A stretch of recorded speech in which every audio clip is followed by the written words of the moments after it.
Теперь мало сложнейший вопрос. Вот мы прославляем монашество, подвиг монахинь. Факт, уж их труды, наука, архивы, духовное просвещение – то великий подвиг. А й бо кіть стануть усі монахами і монашками, то як се будуть родити діти, це не конець, прийде все цивілізації. Да, сложний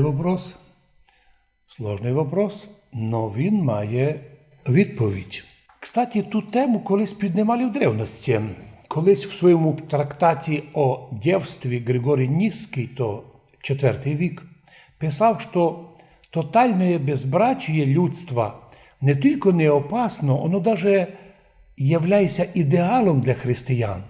Ведь тоді род чоловічий пресечеться, то есть остановиться, і буде славное второе пришествие Христово. Господь Ісус вернеться скоріше, аби вірних дітей Божиїх, і большинство, или всіх, аби вони наслідували Царство Божие.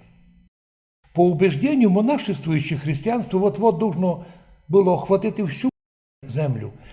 То було чудо, Єгипет і та Мала Азія всюди, там були сотні тисяч ішло в монастирі. А вони, отці, котрі в пустині подвизалися, і ті жони непорочні в монастирях, вони якби призвані придати тому будущому мірові, або лицю міра, аскетичні монашеські контури. Той світ по планам церковних людей і монахів мав бути некий великий всесвітній монастир, в якому всі би слухалися, служили Господу, прославляли бы воскресшего из мертвых.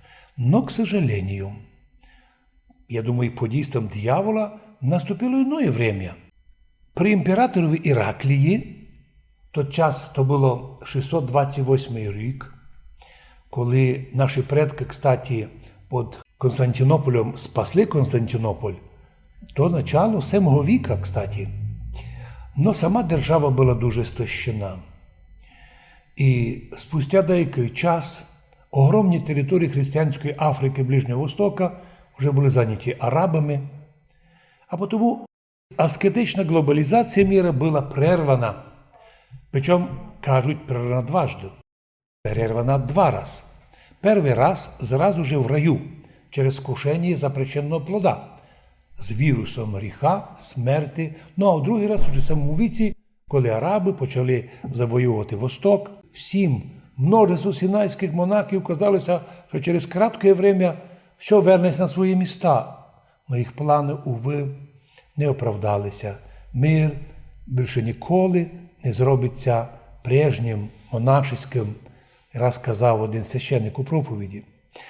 Я би нині желав нашим русинам іти побільше в монахи, в монастирі. Но хто хоче женитися, найся женить.